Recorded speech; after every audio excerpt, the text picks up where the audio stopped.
So, Soul Talk, Revelations, chapter 1. This book is written entirely in symbols. So, what is a symbol? A symbol, a symbol is something that stands for something else.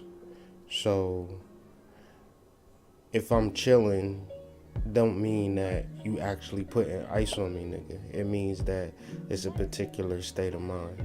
It is a symbol for how I'm feeling. I'm not hot, so I'm chilling. It's not actual in a chill temperature. You can be hot and still be chilling. It's a state of mind. So when we discuss this chapter, we'll be discussing the symbology, and always ask yourself and read in the Bible, what are they really trying to say? Um, this is esoteric. This is not exoteric. So this is for the individual. When we discuss topics like God, we're talking about the soul. When we say words like Jesus, you're not talking about an actual person. Jesus is a composite deity he is basically Apollonius of Tyana, but there's also many different variations to his story. John the Baptist, King Hezekiah, Simon Magus, Simon Maccabeus, Caesar Augustus, Julius Caesar, even Ishu from Nigeria. If you take the J and the S off of Jesus, what you have left is Ishu. So Dionysus and even Buddha is it. So imagine Jesus is like the stock market, and so deities put their name in the hat to get some worship because that's the only thing going. So to keep the energy alive, they consort into this being called Jesus. But we're not here to talk about Jesus. We're here to talk about the soul, and so that's what we're going to be discussing. I'm going to just go through a few of these verses and try to go through this as quick as I can, but not too quick because I want people to understand the message. Revelations is defined as a surprising and previous unknown fact, especially one that is known in a dramatic way. A divine or supernatural disclosure to humans of something relating to the human existence or the world. But we're not dealing with the world, we're dealing with what we control ourselves. So this is simply a letter to the soul on how to actually access it, how to work with the chakras, and how to really determine yourself from the illusion. That's what the revelation is about. And it's actually 22 chapters in this book, but we're only going to discuss chapter 1 today because to discuss all of this in one sitting it would be too much. So let's continue with this build and let's see how it goes. So in chapter 1, we bring it is not chapter 1 verse 1. We get to know what this book is about.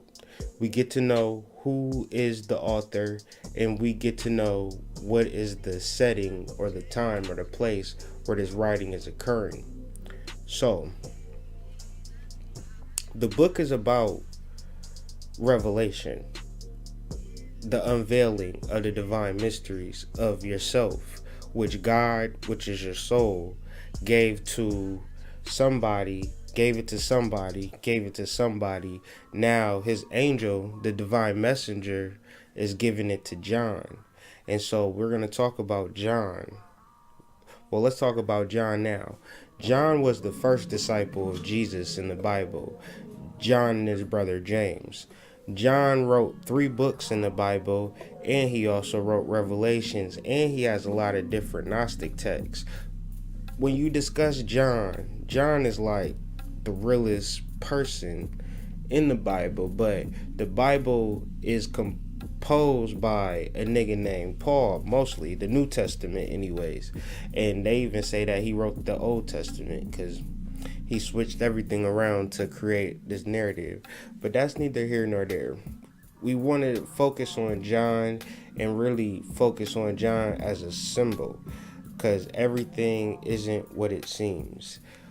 So moving forward, we're going to get into this mystery. So in verse 2, it says, who testified and gave supporting evidence to the word of God, the testimony of Jesus Christ, and even to everything that he saw in his visions. Now, what are they talking about? Who is John?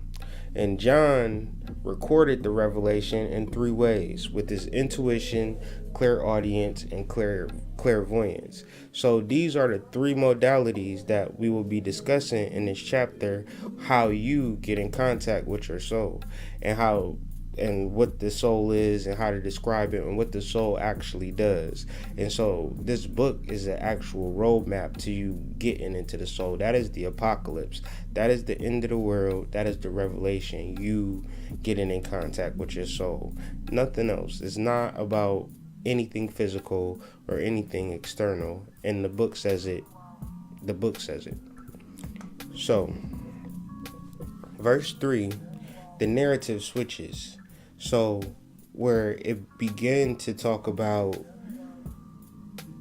in verse 1s and 2s about John and how he got to where he's at, now it begins to talk about the reader, the individual, you, and the timing of this revelation. When is this revelation to come?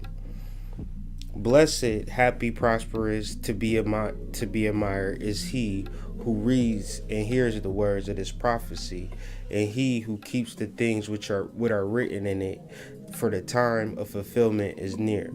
So blessed is he who reads. So, and that's equated to happy, prosperous, and to be admired. So blessed is the person who reads and also hears the word of the prophecy. So it's one thing to just simply read the Bible. It's a whole nother thing to completely understand the Bible, because blessed you will become. Not blessed in the traditional sense, but in the archaic sense: happy, prosperous, and to be admired. So when you read and understand how to activate your soul, and you get off this human existence and you let this humanity go, then you will be able to get the fruits of the soul. And so when is this going to happen? The shit is happening now. It is happening immediately. I don't know if you pay attention to the world and what's going on around you and what's happening to people around you. Maybe you're so caught up into your thing, but people are going absolutely crazy because the matrix is falling. And you may not think that it's falling, but it is falling. So in order to sustain yourself, you need to connect to a power source. Within yourself is the codes to the matrix, and within yourself is the keys and the fruits to free yourself, to really understand your surroundings and what's going on around you. Now, if something is external to you that is going to save you or make you happy, please let me know so I can buy it, or so I can work towards it, so I can get it. Because from my studies and from the work that we've been doing, the answer is inside of you. And so the study of within you is what we're doing right now. We are studying ourselves and studying what's deep within ourselves. So if we are to read the Bible, that would be one thing, but to hear the words of the prophecy and to keep those things close to us which are written in it. So really heeding them and taking them to heart. So moving forward, we get introduced to the mystery of the churches. Now, this book is not talking about 7 churches on the corner. No. This book is talking about something much deeper, and the book actually tells you in verse 20. Let's just talk to verse 20 real quick so we can just get this out the way. So when we discuss the churches, we know what the churches are. Verse 20 it states, "As for the mystery of the 7 stars which you saw in my right hand, and for the 7 golden lampstands, the 7 stars are the angels of the 7 churches, and the 7 lampstands are the 7 churches." So the churches are the chakras, and I'll explain that. But I just wanted to get that out the way so I don't have to constantly explain that churches aren't actually churches. It says in verse 20 that the churches are the golden lampstands and the golden candlesticks. So they're not actual churches. They can't be churches and lampsticks and candlesticks and all that shit at the same time. It has to be a symbol for something inside of you. And the 7 is representative of the chakras.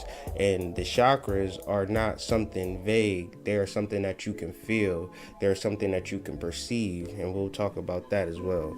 So John, to the 7 churches that are in Asia, grace be granted to you and peace from him who is, who was, and who is to come, and from the 7 spirits that are before his throne. So John is speaking to his chakras, which are in Asia. Asia is to the east. East in the metaphysical dictionary is the inner world, or within. East is within. So the 7 churches that are within, grace will be granted to you, and peace, inner calm, and spiritual well-being. So, from understanding your 7 chakras, that gives you grace and peace, among other things. So, who is giving you this grace and who is giving you this peace? The one who is, the one who was, and the one who is to come. And that is the soul. The soul was before this life. The soul will exist after this life. And the soul is actually existing right now as we speak within you right now, if you wanted to access them, or if you wanted to continuously deal with this external illusion. And tell me the thing of it, of purpose without spirituality. I'm not saying that the external world is useless. I'm saying it is absolutely useless without the soul, without giving you complete and utter purpose. And that's what spirituality is. It gives you purpose to your external world. Without it, you have no purpose. So to simply seek the external world without a spirit, without a soul, you are chasing an illusion, and you will not lead to happiness. It will only lead to more stress and more regret and more shame, and eventually death. And death is just limitation. So it is said in verse 8, "I am the Alpha and the Omega, beginning and the end. He is who existed forever, and who was, existed in the past, and who is to come, the Almighty." This is just the soul, and this is just the clear audience that John is experiencing. And remember, I said to get to the soul, you have 3 modalities: intuition, clairaudience, and clairvoyance. So in your dreams, in your visions, and then the things that you hear, and the things that you intuitively know. But it's not simply to just have these fucking experiences and to talk about them. It's important for us to write these things down, because these are the things that are going to save our black asses. These are the things that's going to save the world. Within you, the treasure is, right? So if you have these visions and you have this thing going on, but you're not writing it down, then it's not, it's just thought. And no man can live on just thought alone. It has to be some action involved in this world, in this life. It is not just some shit to just simply think about. So in discussing this, it's just not something to just say, that's interesting. No, this is about tapping into your soul and having a roadmap. So if you're down with this journey, then it is going to be an amazing ride. But if you want the shit to be easy and simple, I don't know what to fucking tell you, man. I really don't have no holler for you. Like, okay, so in verse 10, it states, "I was in the spirit on the Lord's day And I heard behind me a loud voice like the sound of a trumpet. The trumpet is just an authoritative symbol. Everything is symbols. So I was in the spirit, meaning that I was in trance, or I was in meditative, like I was in an altered state. And from that altered state, I heard a voice behind me, an authoritative voice behind me. That's intuition. So when you in the spirit, you have to consciously be dealing with that. It's like you go to the soul empty and want to be filled with new information. That's being in the spirit. You don't go to the soul like, soul, I need to pay this rent, my light bill due, my car broke, soul, I need you to help me. That is not in the spirit. That is some weird shit that niggas need to stop doing.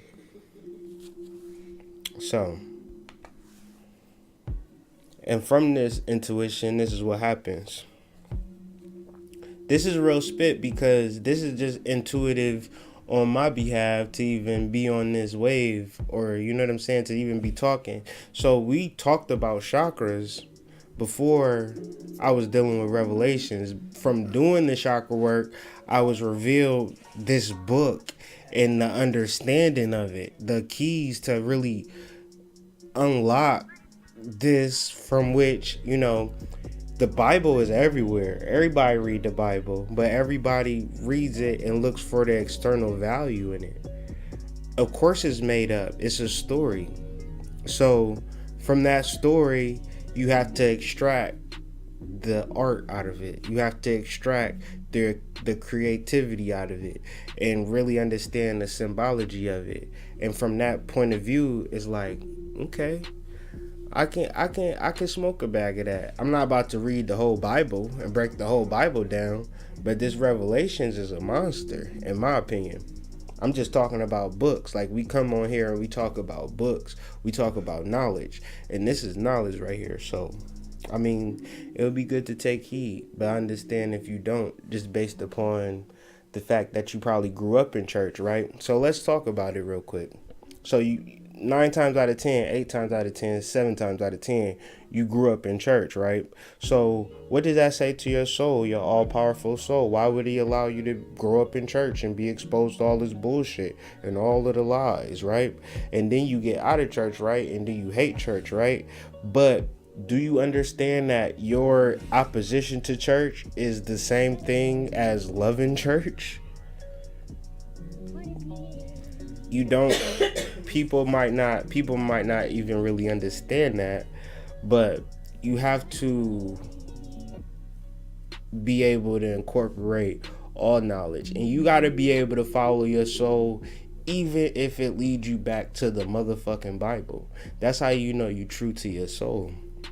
Because consciously, I was the first nigga saying fuck the church and fuck Christianity and all of that. So, you know, for me reading the Bible, that just shows the commitment that I have to my soul and my intuition to even pick up a Bible and actually try to start to break it down and for it to make some type of sense.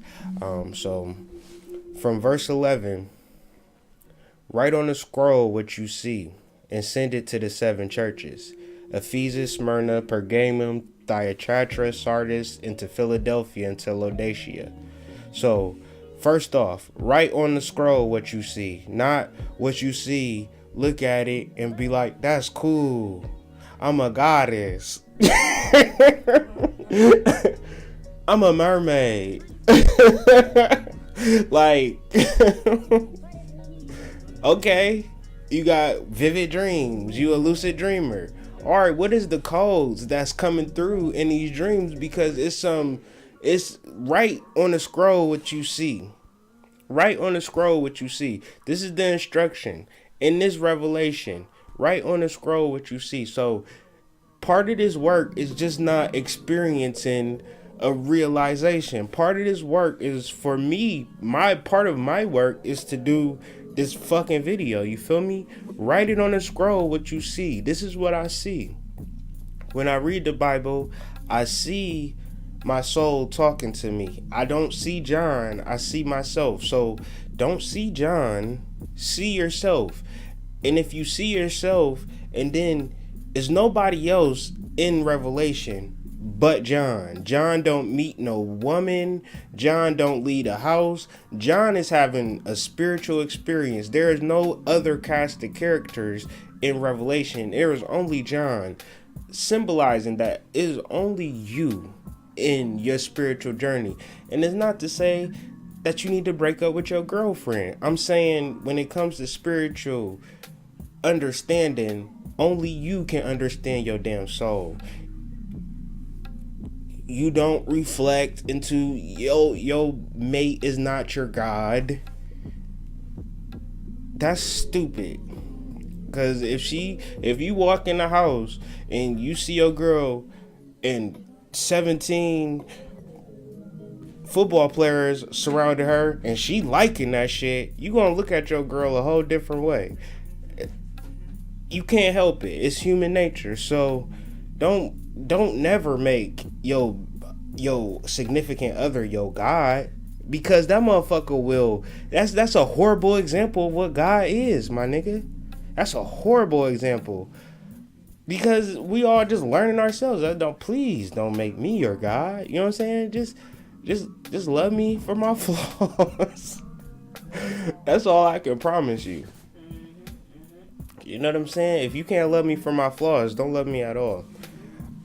So chapter 12. Then I turned to see a voice that was speaking with me, and after turning, I saw 7 golden lampstands. So now, he said, I turned to see the voice.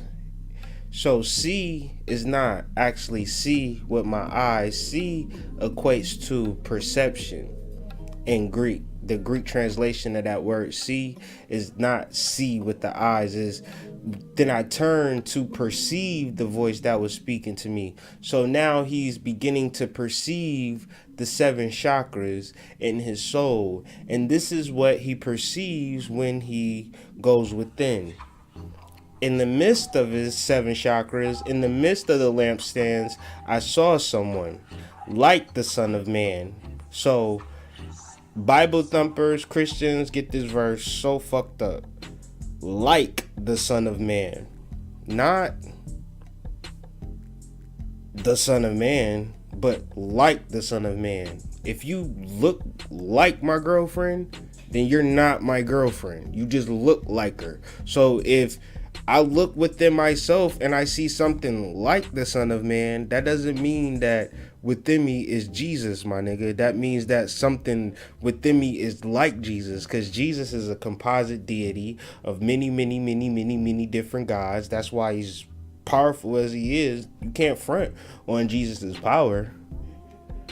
Can't front on that.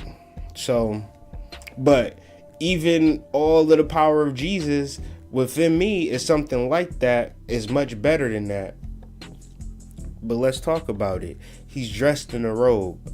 That's another symbol for a veil. So, like the end of Assassin's Creed, when his mom came to him, she was dressed in a robe where you could kind of see her, kind of not. That's what it means. So, the soul is in the midst of the chakras, and it is in a robe, and it is veiled to John. It is veiled to you. The soul is veiled to you. You can't see the soul. So, you can only perceive the soul. Okay? Moving forward. Verse 14. His head and his hair were white like wool, like his eyes were like a flame of fire. Blazing fire. So, you know how niggas get with this part. Jesus was black. First of all, it wasn't talking about Jesus. Second of all, we talking about the soul. Third of all, we talking about symbols. So his hair was white like wool. White is just purity. So the soul is pure, my nigga. What would it matter if his hair was white? Why would I even write that in a book? Why would that even be scripture? You see white hair every day. You see old people every day. That's not of value. But every word in this text is a value, because every word is a symbol for another thing. So his hair being white like wool, just the crown chakra, or just representing wisdom. The soul is very, very wise. The soul's eyes were like a blazing fire, meaning the soul can see through some bullshit. Penetrating insight. To deal with the soul is to deal with that part of you that is extremely wise. To deal with the soul is to deal with that part of you that has penetrating insight. So, his feet were burnished bronze, refined in a furnace, and his voice was like the sound of many waters. So, he's black. Jesus is black, right? His feet were like bronze. First of all, we not talking about Jesus. We talking about somebody like Jesus. That's the soul within the chakra. So no, his feet were not. Jesus was not black, because even in early Christianity, there was no image of Jesus. The image of Jesus didn't happen until 400 BC. So that's like 400 years, right? 400 years ago, it's like me doing some shit, like coming out with some styles or some flavors from slave time. Like, this is what was happening in 1796. I ain't never been there, ain't never read nothing about it, but yeah, this is what such and such look like. Never seen her, but I'm gonna come up with a whole picture and a whole lifestyle and a whole swag of a place that I ain't never been. The only place I ever heard about in books and shit.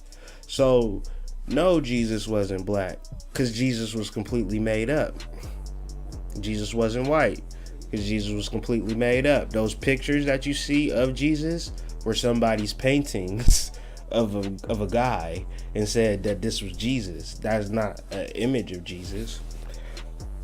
It was a lot of people like Jesus that walked the earth. So they put them all together and made one Jesus. This verse is not about Jesus being black. This is about your soul being stable, because feet represents the root chakra, and you can feel your feet on the ground being stable. So if your feet were burnished bronze, that means that refined in a furnace, meaning that they have been through some shit. They have learned through some shit, and it didn't make them worse either. It was refined in a furnace. I don't know if you ever worked at a foundry or a steel mill. They put the metal in the fire to make the metal better, to make the metal stronger. It does not weaken the metal when you put it in the fire. So the feet being in the fire is a symbol of the soul being strong. And the voice being powerful is just another way of saying that the soul speaks through the various emotions, through the various passions, and that's power. When you speak from the soul, you ever said something to somebody and somebody reacted? You know what I'm saying? As opposed to you just saying some shit like, hey, how you doing? Versus something that the soul would inspire you to say. That's where your power comes from. Imagine living your whole life from that place where every time you spoke, people heard you and people felt you. We almost finished. It's only 20 verses.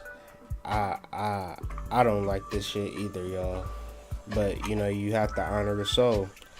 In his right hand, he held seven stars, and from his mouth came a sharp two-edged sword. His face was like the sun shining in all of its power. So, just explaining the soul just a little bit more. In his right hand, he understands the chakras. He holds the 7 stars. So we get to figure that out in verse 20. But from his mouth came a sharp two-edged sword. So the soul gives you messages in the form of illusionary thoughts and then the form of reality thoughts. It's a two-edged sword. His face reflecting the sun is the soul is always bright. The soul is always shining. In your darkest of times, if you were ever in contact with your soul, you would light up that situation. No matter where you at, no matter what you're going through, no matter what your soul will save you. You will save yourself if you just trust yourself. Because what has gotten you into trouble is not you dealing with your soul. What has gotten you in trouble is thinking that your soul is somewhere, thinking that God is somewhere, thinking that you can do something that God will look like, good boy, or pat you on the head because you ain't fucked nobody.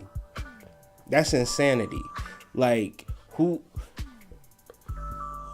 you think that God is keeping track of the things that you did when you did shit when you was 12? You did shit when you was 17? Like, you've done shit that you can't undo.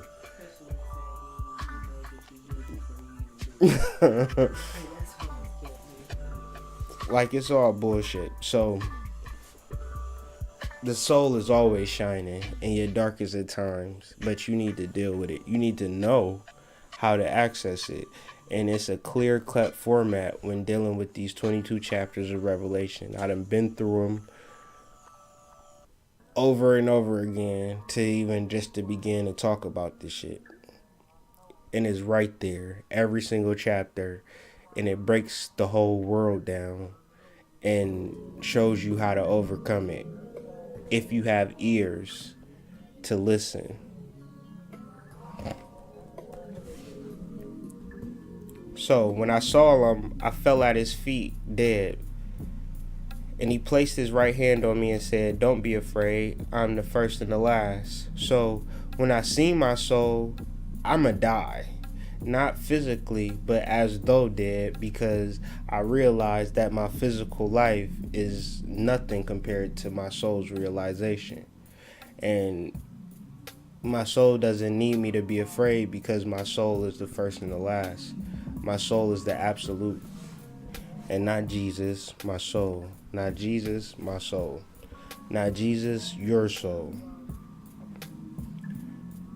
In verse 18 it says, "I died, but see, I am alive forevermore. I have the keys of death and of hell."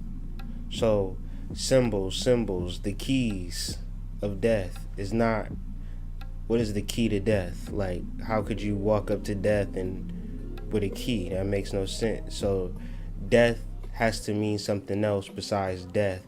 Death is limitation. Death is lack. Whenever you live your life based on limitations and based on lack, then you are dead.